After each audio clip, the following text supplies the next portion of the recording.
All right, hello all, and welcome to today's seminar hosted by the International Inequalities Institute at LSE. My name is Louis Sirug. I am a research officer here at the IAI, and I am incredibly pleased to be chairing today's seminar titled Equity versus Efficiency of Indirect Taxation in India, which is part of the IAI Inequalities Seminar Series. Today's speaker is Dr. Pierre Bachas. Pierre is an economist in the Development Research Group of the World Bank. He received his PhD in economics from UC Berkeley in 2016, and his research focuses on public finance. As usual, there will be the chance for you to pose questions following the presentation, but Pierre told me that he's also happy to take questions during the presentation, so feel free to interrupt. And I will now hand over to Pierre. Many thanks all, and enjoy the event. Thank you. Thank you for coming. So first, it's a pleasure to be here. I was an undergrad and a master's student here, and Dr. Judy Shapiro helped me a lot to go to the PhD and so on. So it's nice to be back. And this building didn't exist. There was, it was a much smaller campus. So let me tell you about the paper. This is John Ward with Gladys Bering, who's a PhD student at the Paris School of Economics, and Purla Ghosh, who is a professor at the Indian Institute of Management in Bangalore. No. Great. Okay, so let me start with some, stylized facts, and maybe for some of you are well known, which I would call it, the tax mix throughout development. So on the x-axis here, these are the GDP per capita, and each dot is a country.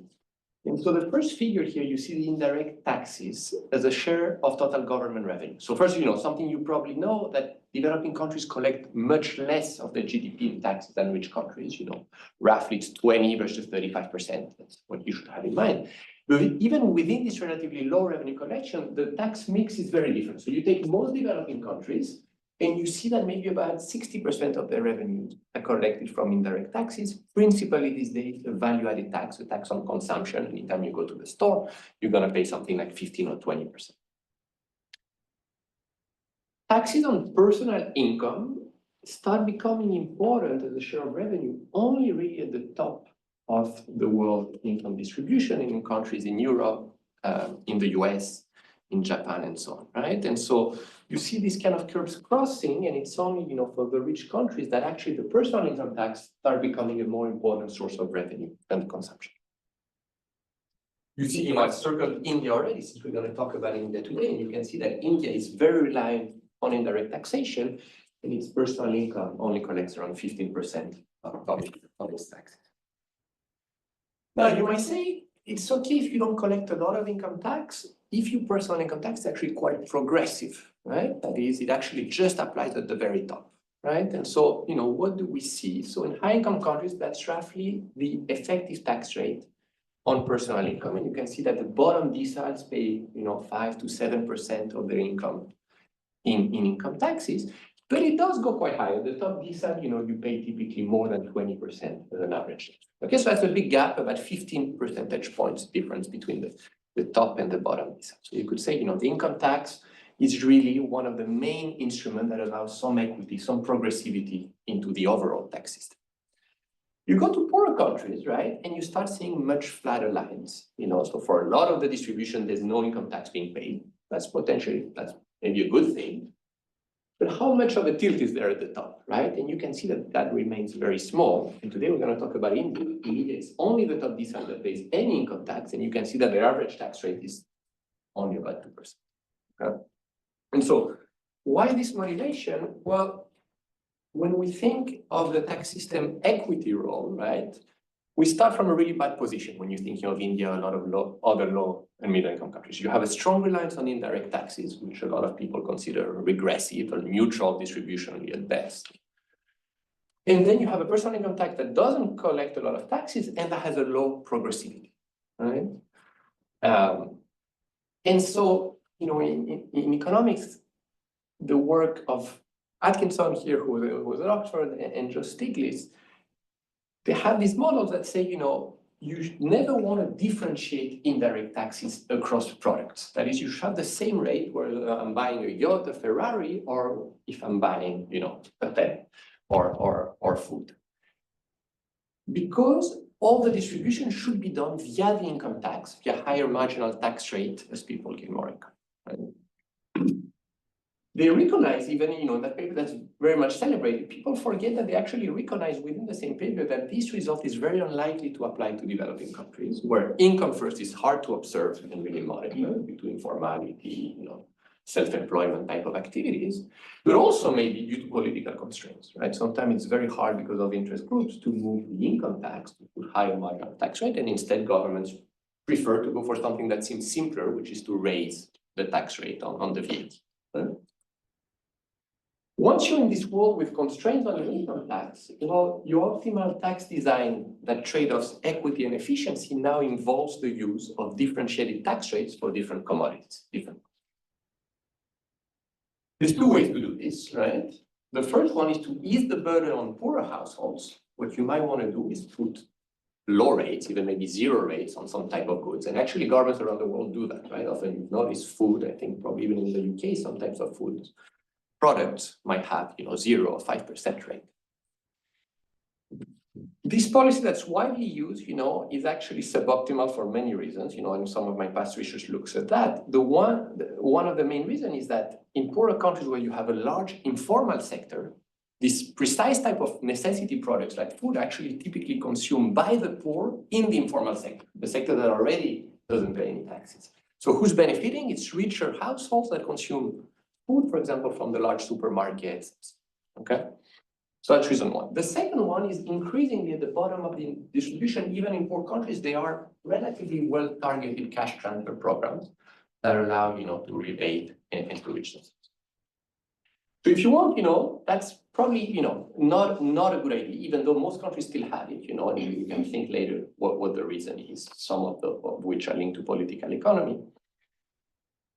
The second policy, that's actually much rarer, is that in order to bring some progressivity and collect revenue from richer households, you might want to set higher rates on, I'm going to call them non-essential goods. You can think of luxury goods, right? And a few countries do have a high rate on, very specific race cars or maybe some products, but typically very low. So what's interesting here is that India actually was one of the countries that tried to experiment with having a much wider set of goods that it would classify as a luxury to try to bring some progressivity to its overall tax mix. Okay, and so in this study, we asked 3 questions. The first one is, to what extent can indirect taxes on commodities that are differentiated allow to raise progressivity of the tax system? What are the efficiency costs? So economists often are not a big fan of this because they're saying as soon as you're going to differentiate rates, first, as soon as you're going to raise rates in a country with a lot of informal activity, well, maybe all the activity will go away from the formal sector. And secondly, as soon as you're going to have differentiated rates, there's a lot of gaming that could be possible, right? You might want to, actually, you're selling the high rate product, but you might claim you're selling the low rate. And so, with the experience of India, we're going to try to start answering a bit the question, what is the optimal design of a tax system that has differentiated commodity tax rate? How much do you want to differentiate those, and how does that depend on your income tax and construction? So let me tell you about the context, and I'll give you even more details, but a little bit at a high level. So we're going to look at a really large reform, which I think is interesting. A lot of papers looking at changes in indirect taxes have small 1-2% rate changes. Here, most products that used to face a 28% tax rate faced a 10 percentage point cut and are now taxed at 18%, right? So you should think of products you tax at 28 that went to 18%. This is for a range of non-essential goods, and I'm not calling these luxury goods on purpose because there's a wide range of goods that used to be at that 28% tax rate. So think of razors, mirrors, chocolate, a lot of goods that maybe at some point were indeed luxuries. Arguably, not all of them still are even for India. What's very nice is we have a very unique data set, which is that firms have to report every month their sales and the quantity sold of each product they're selling, okay? As part of the value added. We're going to complement this data with several other data sets, including scanner data. So you should think of, items issued at the barcode level when you go to a supermarket, or one of the largest supermarket chains in the state. And then, I'll show you a few other things we do in the paper too. And finally, we're going to complement with a third source of data, which is the 2012 household survey, which allows us to measure consumption for households with different income. Okay, so we can see how much does a household at the bottom of the income distribution consume of a specific good versus a household at the top. Okay, so that will be our measure of equity.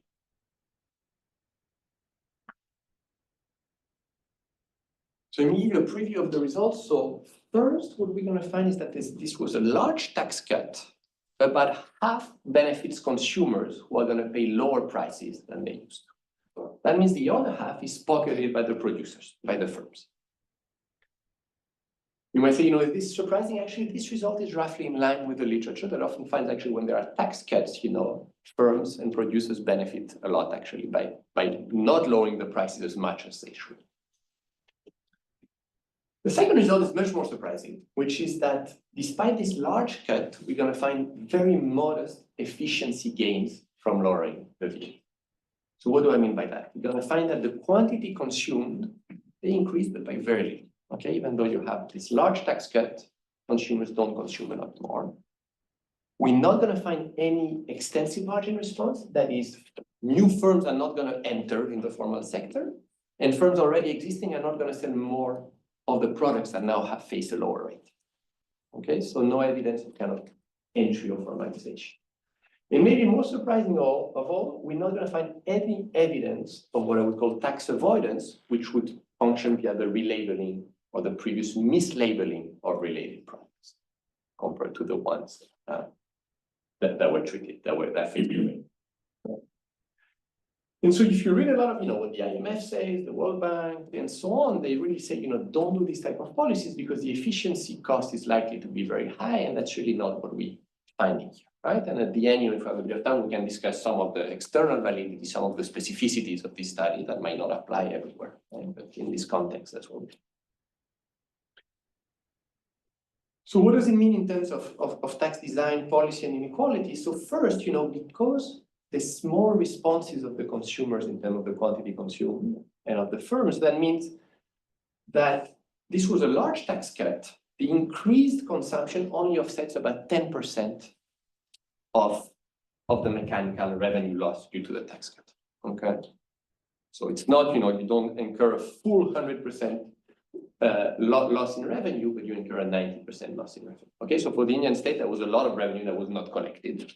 And then I can let you imagine how that would have been used, right? We can think of different use, but if the revenue was recycled in a progressive or neutral way, then this is it. The second one is who benefited. Given the way that the initial taxes were set on different commodities, this was equivalent to a tax cut of 0.35% of income on the top decile and a tax cut of 0.15% on the bottom decile. Okay, so this cut was a regressive policy. In reverse, if you were to re-increase it, that would become a progressive, right?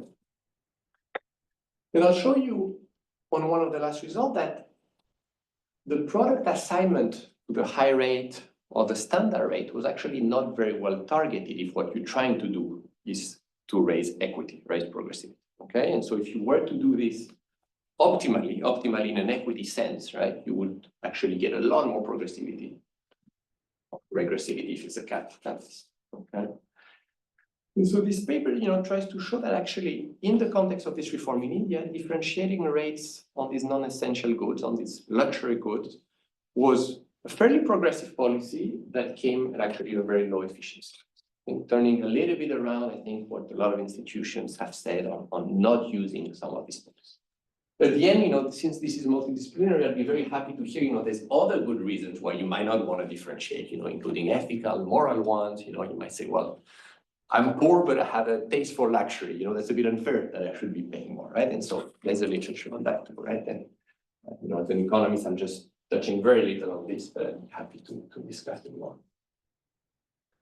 In the interest of time, let me skip this. But just to say one thing, there's a bit of work on pass-through of tax rate, that is how they affect prices. There's less on thinking, on the efficiency cost of indirect taxes. especially in developing countries, right? A lot of people think that the VAT should have a uniform rate, and then it's quite an efficient tax. And I think that's meant that compared to the work we have on income tax, top income tax rate, where there's been a lot of work, there's been less on this.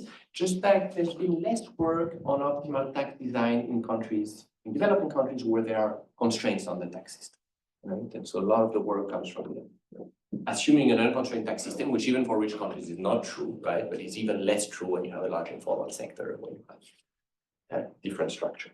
And the last thing I want to say is actually this is highly policy relevant now, because a lot of people thought that India, as it grew, and it did grow a lot in the last 15, 20 years, would start developing its income tax. And a little bit of this happened, but actually in the last 5 years or so, they've reverted back to an even narrower base than what it used to be. Now, why is that? Arguably in India now you see better income than you used to, so it's clearly linked to some political consideration that they actually want the income tax base to be very narrow. What do I mean by that? It's only the top 1.5% of the population reaches that is liable for any income tax. So I don't know how it is in the UK, but in a lot of rich countries, at least the top 50%, right, up to the median is liable for some income, right? That's a very narrow share of the population that it pays income tax. Great, and please, if you have questions, don't hesitate to interrupt me. So let me tell you a little bit more about the tax we study here. So the tax is the main indirect consumption tax in India. In the UK, it's called the VAT, right? In India, it's called Goods and Service Tax, GST. But really, it functions the same as the VAT. It's quite recent, actually. It was introduced in July of 2017. Before that, India had a system where each state had its own tax rate. Some of it would go to the federal level, but a lot was state. And so these goods and service tax has 5 tax rates, a 0 and an exempted rate, and a 5, 12, 18, and 28%. Okay? So like many systems, some of the food items are here, for example, some of the basic items. That's not going to be so much the focus today. We're really going to think of these type of goods, right, that are the standard rate or this kind of extra bracket, 28%. What's very nice is, as part of the GST, you can really see the motivation of the politicians. They actually, as part of a committee that was formed to introduce this goods and service tax that was composed of each of the state finance minister and the minister of finance of the federal government. Okay, and you can see the minutes, and they talk often actually about equity. That was really in their mind. Rate structure should not be regressive in nature. Items of mass consumption should not be taxed at a higher rate. So you can see these type of things. The GST is going to use a nomenclature of products that's called HSN 411. So so you have an idea, that has about 1,300 products. Okay, so that's going to be at the level at which they're going to set rates.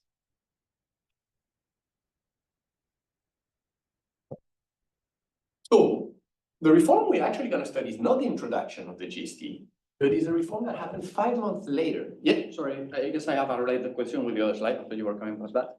How high is the tax evasion in VAT in India? The baseline, you mean? So it's a very good question. We don't have a lot, I would say, of evidence on that. I think it probably depends a lot on firm size. There are measures of tax gap and so on that shows it's maybe about 30%. 30% of evasion. Roughly, but I would not say it's a very precise number. Okay. Sorry. No, it's a great question. Actually, I should look back at those tax gaps that they give. Great. So we're going to study a reform that happened actually very shortly after, which in a way, has some positive, which is it was really unexpected from the first. Because remember, there's this big reform that happened in July 2017, and then 5 months later, we say actually pretty much we're going to get rid of this 28% tax rate. Not exactly a few items stayed, but more or less that's what happened. Okay. Now, what was the motivation for this large rate reduction? So one was that actually public perceptions thought that these rates were a bit outdated. Some of these products could no longer be seen as luxuries. And I'm going to show you a graph in a second about this. The second is that as part of this big reform, the state government had been promised a constant stream of revenue from the federal government for 5 years.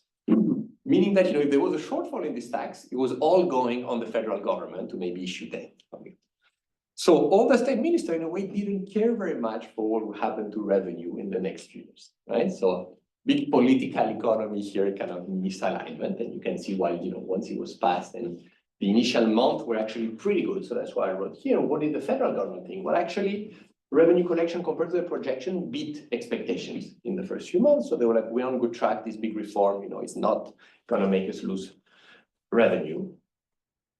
And the second thing is, if you go back to 2017 and you look at, the Modi's government, the debate, the argument in the political sphere, the GST was really shown, I would say, as the key reform that was promoted by the Modi, right? Making this a success was really part of the government being seen as successful. And so there was a very strong incentive to make this reform simpler and popular.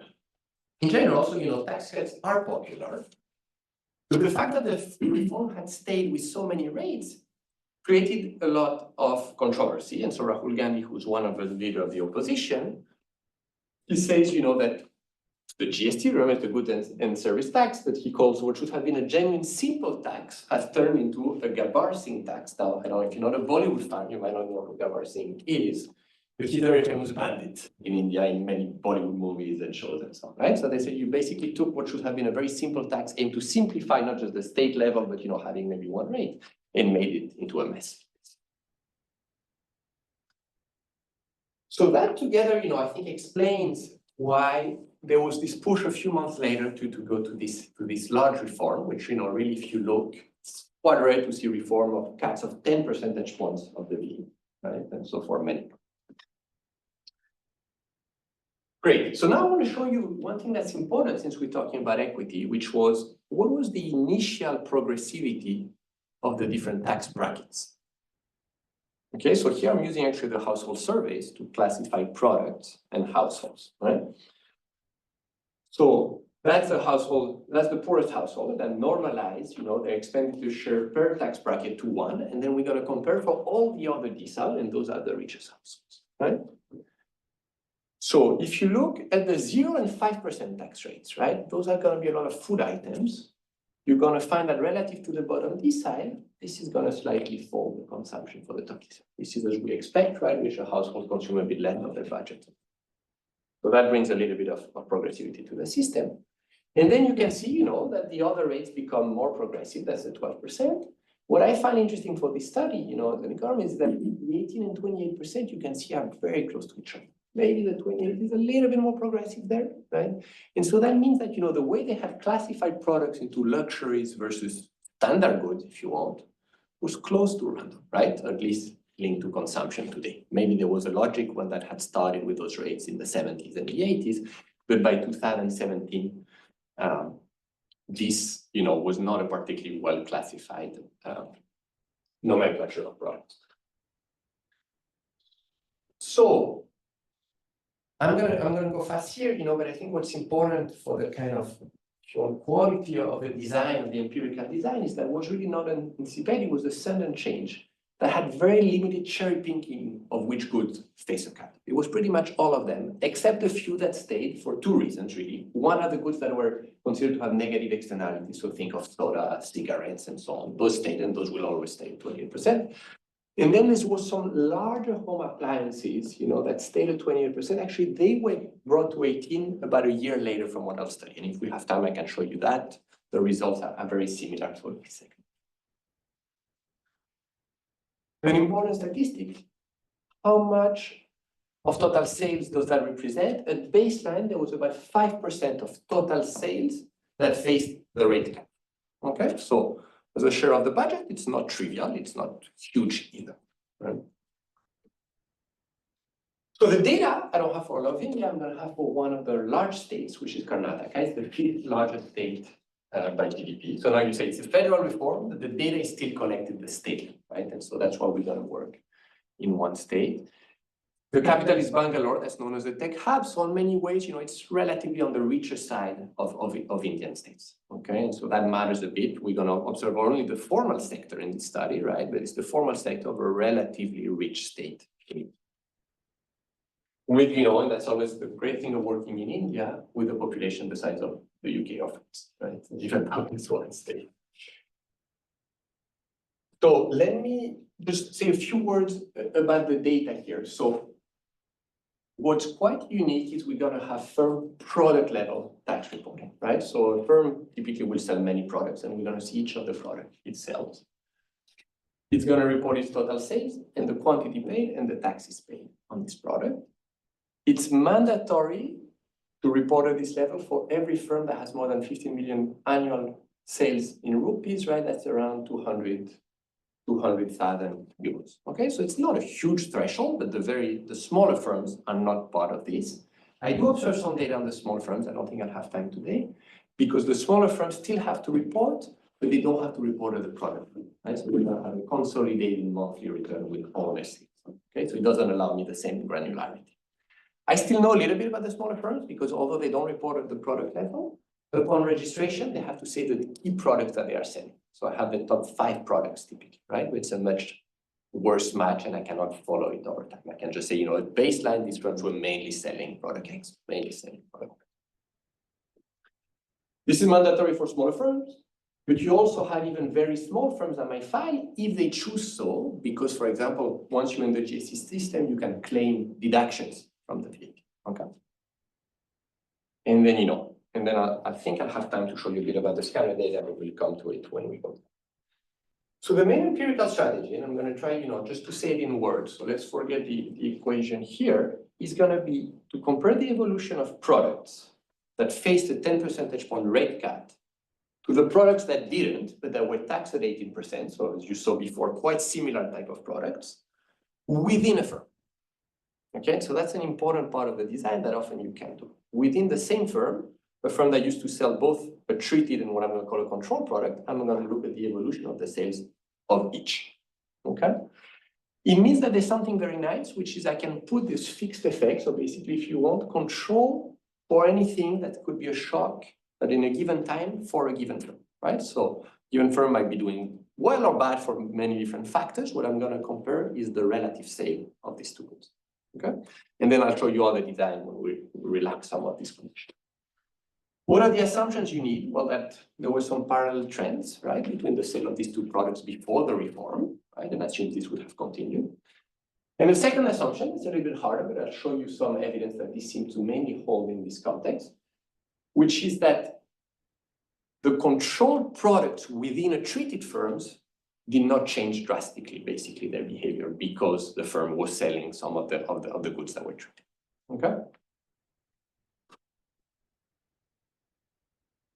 So maybe let's go to get a sense. What are the products we're talking about that were treated? So here you have a list of some of the most important ones. Actually, the main one is makeup. So there was a lot, if you see, of perfumery, polishes, type of goods, so everything in kind of beauty aisle. Those things like chocolate, washing, batteries, bath and sinks, so it's a pretty wide set of, household consumer goods that I think most of us would not consider big luxuries, even though at least non-essential goods, right?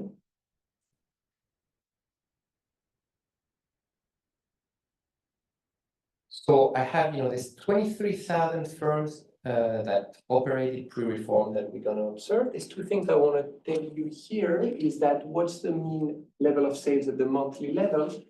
It's about 30,000 euros or dollars. So, you can think those are moderate size firms. Think of not really the tiniest corner shop, but some moderate size retail.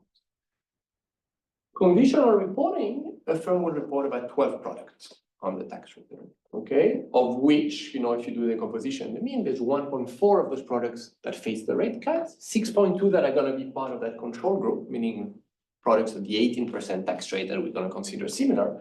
And then 4 products that I'm going to exclude because these tend to be products taxed at a very low rate that I don't want to compare to the products that are taxed, okay? And one thing I want to say is, in other studies where people thought that, this design, maybe why don't you just look at uni-product firms, right? That's maybe cleaner in some way. If a firm was just selling one traded product, and then you can compare it to a control firm that's just selling one control product. The issue is, this is really not a feasible design here because, conditional on having a traded product, 96% of firms sell other products, right? So, and that makes sense. Retailers are multi-product firms almost by design, and that's the level at which you want to start. All right, so let me go first, what happened to the tax rates? That's something sometimes we forget. In economics, we call this the first stage. Typically, did the reform actually get applied as you would have expected? And I think in rich countries, often we don't think too much about this graph. In developing countries, it's good to see. And so you can see what happened to the rate of the product. So this is the statutory tax rate. It was 28%, fell to 18%. What about the effective rate claimed by the firms? And you can see that a bunch of firms pre-reform were claiming slightly lower rates, okay? So that's something, we can come back on it later, but it means in a way that the law was imperfectly applied, at least exactly before the reform. Right?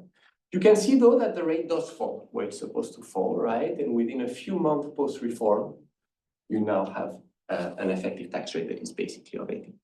Okay, so pretty big cut, and here I've shown it to you, as an event study. What about the control group, right? The control group, well, was pretty much, the effective tax rate was pretty much extended to the tax rate. You can see that there's really no jump or no change. Okay? So this was a cut. It was not a full cut as expected, right? It was about 75% to 80% of the cut, okay? Second thing we want to look, what happened to consumers? Did they benefit via lower prices, right? So if I had had the full first stage, I would have expected the prices that consumer face, right? So this is the after-tax at counter price, right? When you go and pay, what is the price you're actually facing? The green here is showing you what would have been the cut if there had been perfect implementation of the reform. The blue one is considering, given that there was imperfect implementation, given the change in this effective tax rate, and this is the actual change in the price.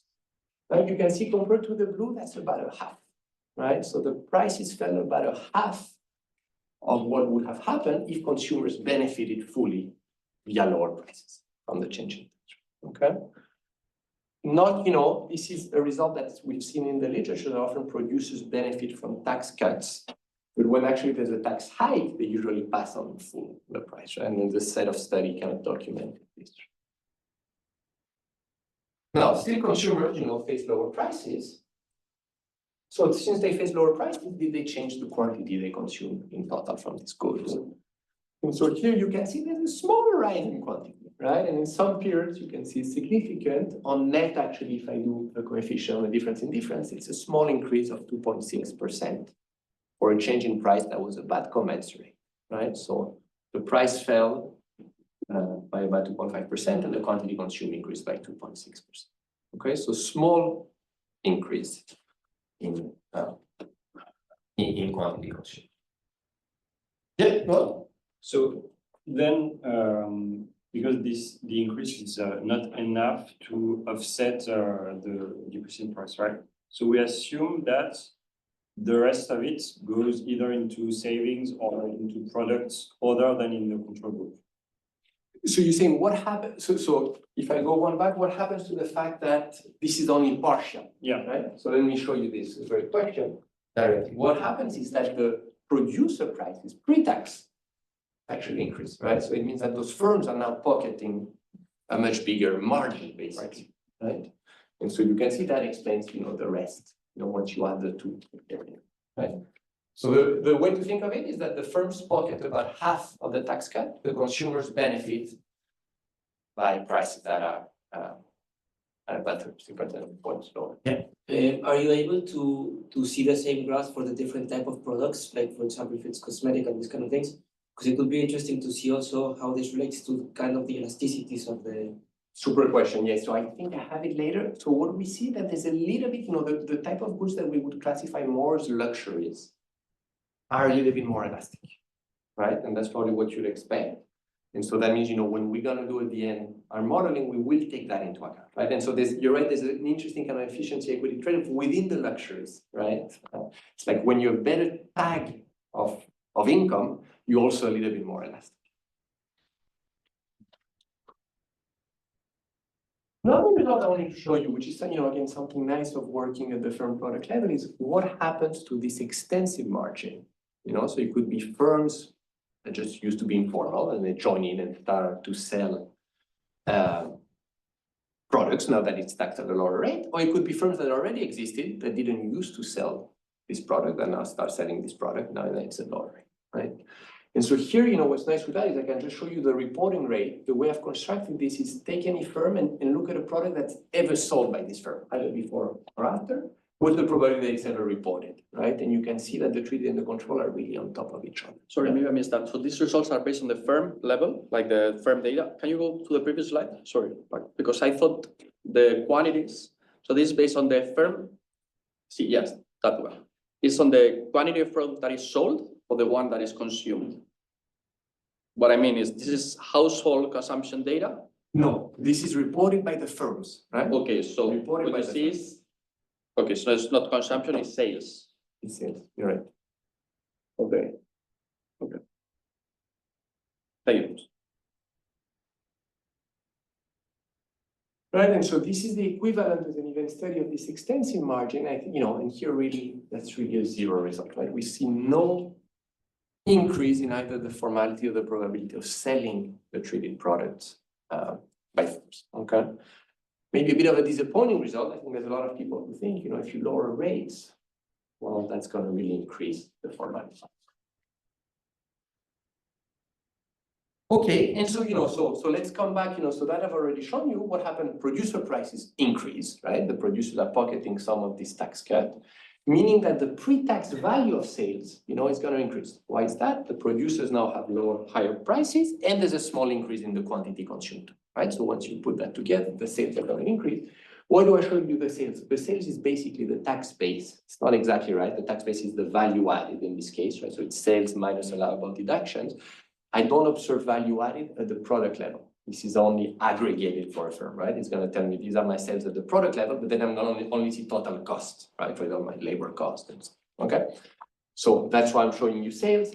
In, at the firm level, I can show value added. It shows a very similar pattern, okay? So think of this as the response of the tax. Okay, so another question we have, and I think that's very important and a frequent concern for policymakers is what happens when you differentiate tax rate to goods that are related or similar, right? Two potential type of effects.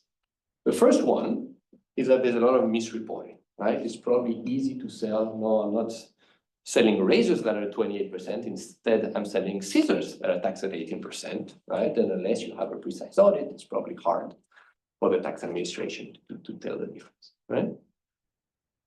Now, notice something about this reform. This reform is really an equalization of rates. It's not a differentiation, right? And I think that's something that maybe might explain what we want to have resolved, right? You had products that used to be taxed at a much higher rate that now face the same rate. So you lose the incentives to do any mislabeling, but maybe that's not enough to change your behavior, right? You lose the incentive. It's not that there's now a gain in change. The second type of effect you might expect is more of an, let's call it a real consumption economic effect, that now one type of good became relatively cheaper. I want to substitute. I'm going more towards the good that faced the tax cut and less towards its related substitute, okay? And so our hypothesis is that what we should see is a reduction in sales of products that are related, that are closely related to the treated ones. How are we going to do this empirically? We're going to, within the controlled products, we're going to create two classes of products. The ones that are going to share an HS2. What's an HS2 is kind of, they have the same initial product categorization. Okay, so razors and scissors are likely to be in the same type of good classification, right? And we're going to compare those related products to a pure control. There's whole categories of products that face no change at all. Okay? Now, we are based on whatever the UN did to classify products. And, if you see it, you might disagree with some of this classification and say, actually, there's a closer product that is not in that, right? But so that was kind of the way to make it a data-driven exercise. We're actually right now trying with ChatGPT to get a totally different classification to, it is working surprisingly well on this. And I think, that'll be an interesting robustness.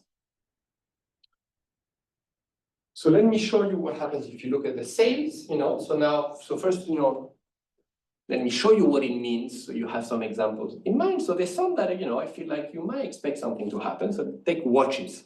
Watches used to be 28, they were treated. What's a product that wasn't treated, taxed at 18% that's related? Alarm clocks. Okay, arguably, if you don't want to watch, you might just put an alarm clock. Now, in other cases, I feel, you wanted to buy a lighter, now you say, I'm going to buy a broom or a brush. Okay, these are pretty different. You might not expect them of change, right? But that's, that's the kind of data-driven way to do this, right? And that's what I'm going to show. So what happens to the sales of related products that I'm now comparing to these pure control products? And you can see maybe a small, very small negative effect, but it's very marginal, very small, right? So there's no evidence of high level, tax avoidance, mislabeling going on, right, of these products, these related products now falling a lot to explain the increase in the quantity consumed of the treated. What about the price of these products? Well, we wouldn't expect this really to change, and you can see that the price of these products, of these related products, maybe very small decrease, but not much happening, neither much happening on the quantity.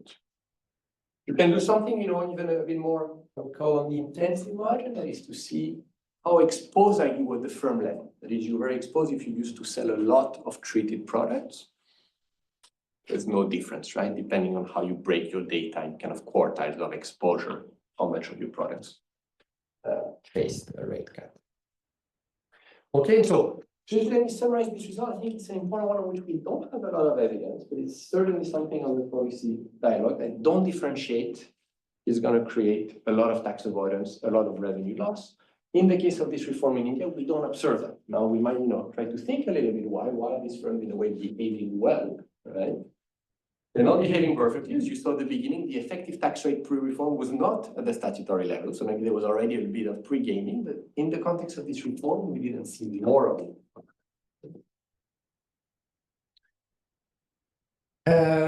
How much time do I have, Luis? So I manage a bit my time. Like 15 minutes? Sorry? 5-10 minutes? 5-10. Okay, so I'm going to skip this, which is, on the assumptions. I want to show you something I find interesting, which is we basically reproduce all the results with the supermarket barcode level data. What's nice with the supermarket? There's a few really big advantages compared to what I showed you before. The first one is now products are super detailed. So before, maybe you were worried that, within razors, when I'm looking at quantities, there's different kinds that are still in there, and so I'm adding a bit of noise. When you look at barcode level data, it's going to tell you this is a Heinz tomato ketchup bottle of 200 grams, right? So there's no issue with identifying the quantity. The second thing, the supermarket data starts before the GST data. So I'm going to add a lot of pre-trends and look at the parallel trends. And finally, initially in this case, but in this study, we're really interested about consumers, right? And in the products I showed you before, maybe some of these sales are still occurring to other businesses, right? When you look at the supermarket, almost by design, this should be only sales to final consumer, right? So what happens when I look at the price in the supermarket? So first, something interesting, look at this effective tax rate relative to statutory tax rate. The supermarket was not gaining anything before, right? As you'd kind of expect, this gap is very small, right? This is a very large retail chain. They were not doing the type of smaller scale evasion I think you had in mind, right? What happened to the price? Well, the price falls, right, by about roughly the same level, maybe a little bit less as a ratio relative to the effective tax rates. And there's something I think kind of fun when you see those big stores, they're very pragmatic or optimizers. What happened in this period? We're a bit puzzled. I want to show you what they actually did. So the way they reacted is initially, this is the discount rate. They didn't actually lower the prices. They offered discount, sales to clients, right? And so that's what happened in the first 2 months. That's why the price fell. But then they get rid of those discounts. And so basically for 2 months, they really pocketed the difference, if you see, because prices didn't fall, right, once they removed the discount. And then, slowly, eventually, they did lower the price. Okay, there's a few months that you can see that they actually benefited. What about the quantity consumed? Maybe, again, depends on the period, maybe slightly higher, but not by a whole lot, right? So a little bit more elastic in this big, fancy supermarket for this thing, but not again by very big margins. So overall, very similar. So now, I'm going to skip the heterogeneity. I'll just say one thing. I had the question about the how luxurious is a good, right? So that's something we look at. Indeed, the more luxurious goods are a bit more elastic. What about proxies for informality? So we can construct based on a survey, how much competition for a given product do you face from the informal sector? Surprisingly, we find actually very little there, right? So we don't find that the goods are more exposed to the informal sector are more elastic, for example. The only thing that does show up a little bit is that products that are considerably more complex in their production do have a little bit of a higher elasticity. So let me go now to the policy side. So first, that we've already said, given the responses we see, the behavioral responses in terms of changes in sales, it means that for $1 that the government expects to lose, it actually only loses 90 cents, right? Well, let's put it the opposite, because that's not the way we think of it. If you expect to raise $1 by increasing the VAT rate, you only raise 0.9, which is pretty good, right? So that's a relatively low efficiency cost compared to other. What about, a standard measure of welfare for consumers is how much the quantity they consume change, right? So the marginal efficiency cost in this case per dollar raise is only about 5 cents. So this policy is like a very efficient for this context type of tax policy. Now let me return to the initial tax rates. So remember, you saw something a bit similar. Before it was normalized to 1. Now I'm literally showing you the budget shares in each of the tax bracket by income decile. Okay, so now we're back to the consumption survey to be able to build this, right? All right, so you can see that the treated category was pretty much this 28%. That was somewhat progressive, but as you can see, compared to the 18%, it's about the same. Okay, so that's the one that gets you. Given the previous graph, what does that mean for the average tax rate that a consumer at different decile faces in indirect taxes? The bottom decile faced an average tax rate of 5% in the consumption tax, while the top one faced one of about 11%. It's not a huge gap, it's a 6 percentage point gap. So remember, the very first graph I had shown you showed you what happens in rich countries with their income tax. And we used to go from 5 to 20. But then if you remember India, we used to go from 0 to 2, maybe, right? So the indirect tax is already quite a bit more progressive than India's current income tax. You get a gap of about 5 or 6. Now the question is, well, the first one is, what happened with this reform? So this reform benefited the top decile more, since it was a cut on relatively non-essential goods. That was if there had been full incidence on consumers. In practice, the consumers only benefited by about half of the cut, right? Because the prices were only cut by about half compared to what the price rate was. So this is actually the final incidence on consumers, right? The bottom consumers saw this decrease, and the top ones saw this decrease. Now, the last thing I want to leave you with is, so think back of this graph. And now imagine that instead of doing what India had done in terms of classification of products to different brackets, I would do the optimal, the most equitable one I could do. What does it mean in practice? I'm going to take the products that are mainly consumed by the rich, and I'm going to assign them to the 28% bracket, removing other products that maybe were not as progressive and putting them in the 18%. And I'm going to put some limit on what I can do is that the total budget share of the product I'm putting in 28% has to equal the one that was already in place, about 5% of total consumption. Make sense? I'm putting, I'm keeping constant basically how much of the product I do. How much more progressivity can I introduce in this system? And the answer is this yellow line, right? So if I do this optimal reclassification, keeping constant this 4.7% total consumption, I can add, about a point or so of difference of progressivity between the bottom and the top. You can see here is, this optimal targeting, how progressive does it become? And now it's a factor of 80 between the top decile and the bottom decile, as opposed to what they did actually in practice, which is a factor of 3, which you can hardly read on this graph, right? This is while keeping constant that total consumption is about 5%, right? So what we're going to do in the last part is say, well, actually, imagine you don't have that constraint. You could probably do even a lot better, right? And what's the optimal differentiation, given that there is an efficiency cost that we measure here, and that potentially, as you say, it's different for different types of products or more luxurious products.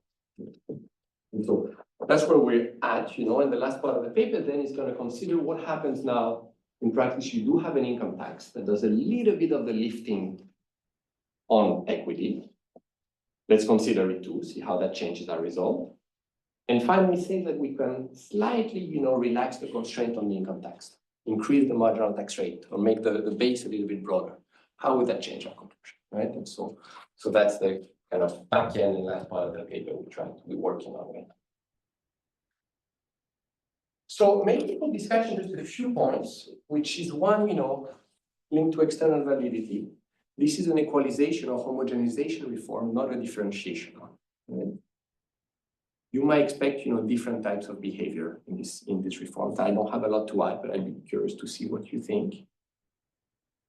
The second point on external validity is, the reform context happens within and shortly after of what is arguably one of the largest tax reform, well, in the world, not just in India, that ever occurred, right? And so that means there's some specificity to that specific moment. The third one we discussed a little bit is that there's horizontal equity or moral arguments against differentiated rates, right? And so interesting, we can think, how is there a way to build a bit some of those in this study? And one that's maybe a little bit more economical, but you saw those results. And I didn't show you the heterogeneity as a function of the informal sector size. But in practice, we don't see neither large elasticity nor that the elasticity depends on the size of the informal. So what does that mean if you take more of micro-foundation models? It means that the informal sector and the formal retail sector, they're not really in competition, or they're not really interacting, right? They each have their own set of consumers that don't mix or are not, don't substitute across. As a result, we're starting, in some of my other research also find this. It's kind of interesting, this large segmentation between market types, some of which is geographic, and some of which may be due to other factors, linked to how much you value quality of foreign products. We don't have a lot of research. So I'll stop here. Thank you.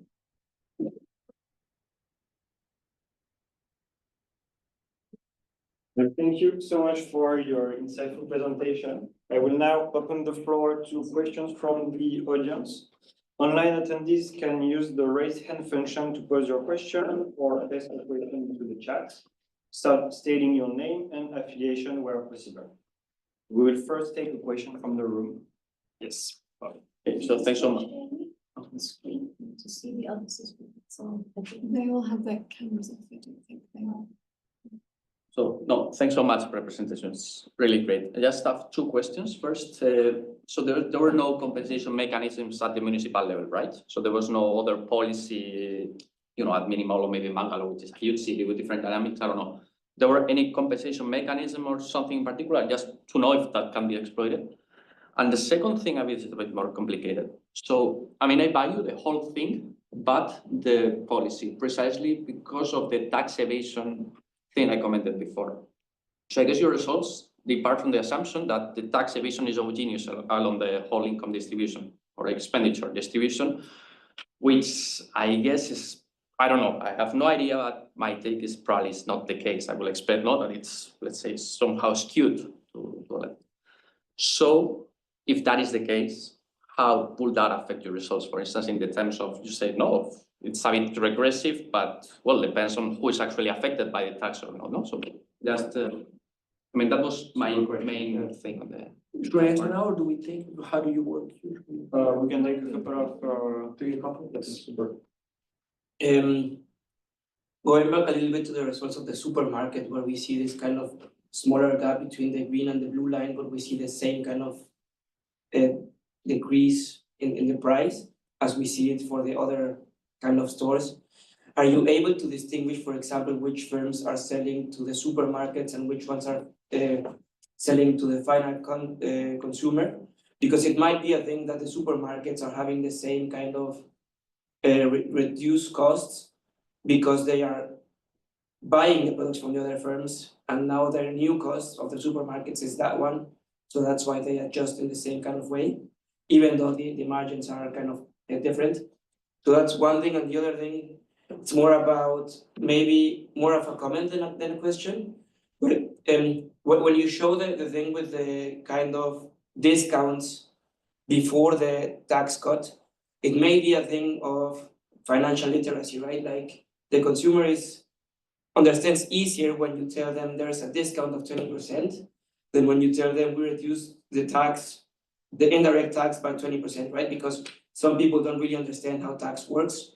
And then they do not care about that reduction, but they do understand how discounts work.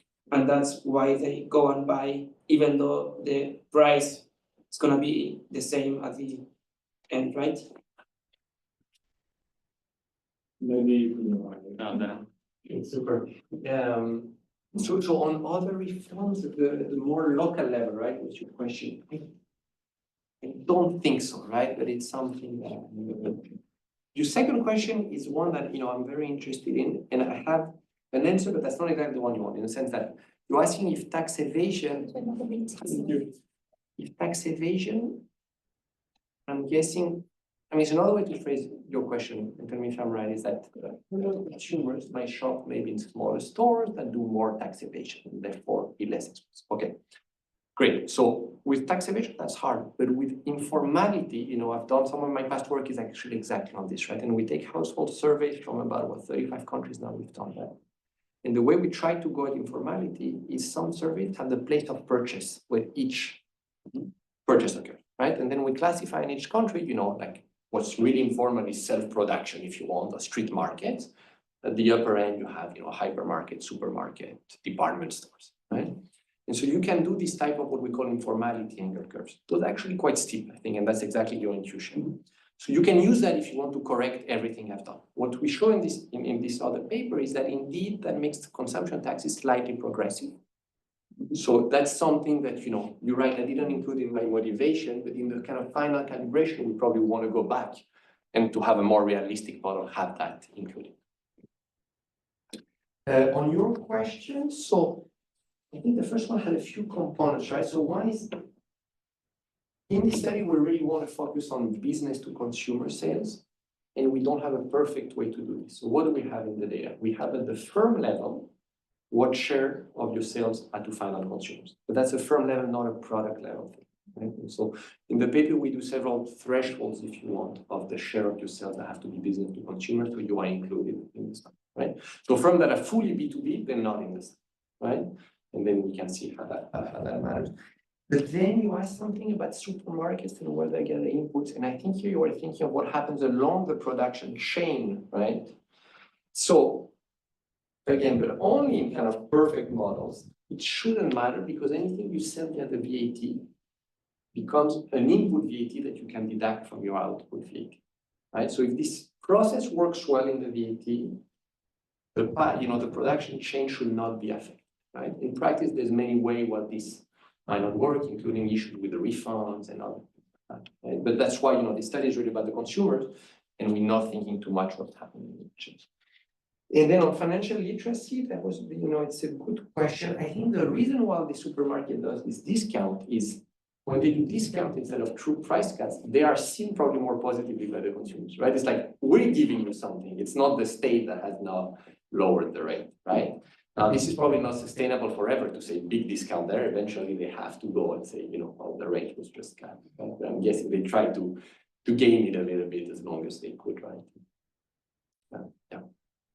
Is there anything online? Do you guys have any more questions? You go and then I will. All right, so I wonder, do you have the detail of what happens with your reshuffling exercise? I ask that because I'm a bit worried about what happens to tobacco typically, which was in the 28%. Look, I think anything that was very specific, like tobacco, we didn't move. You didn't move I don't think we moved that. And there's something else we didn't move that would make it much more progressive is playing with services. But because these are mainly goods that are being touched, we thought let's not touch services. Right. But some type of services can become super progressive, basically never consumed even at the bottom. So those ratios stop even making sense, that 1 to 8. And if you're willing to do things on services, you can get even more. So. Thank you. And to conclude, I'm just going to make the typical question I hate. And it is about why did you choose that particular state? Because India is so diverse in terms of ethnicity, religion, blah, blah, blah, that might be correlated with consumption patterns. So I know it's, but I'm just curious about the. I went to the fact, India has not been an easy place to work with administrative tax data. And so, my co-author from India, had access via the state level government, and ideally, I will hopefully present now actually soon to the federal government. Let's see if they are interested in looking at the whole country. Yeah, no, because it's super interesting maybe to see different, There might be differences, including in the size of the informal sector in different states, right? Exactly, or- That would be interesting. mass lives in the north, different, I don't know, consumption. Yeah, It'll yeah. be super interesting, so, but I guess it's super hard, so. Yeah, they ran something, I can tell you one thing, when I had discussed with them the first time, they agreed to run at the product level regression, so not at the firm product like you've seen. And the magnitudes were very similar. The problem is when you're at product level, you've lost a lot of the variation. I think we were having a relatively big confidence intervals, right? But it was very similar. Okay, makes sense. Okay. All right, it has been a pleasure for me to chair today's event. Thank you very much to Pierre for presenting this seminar, and thank you to everyone in the audience who joined us. And until next time, thank you and goodbye.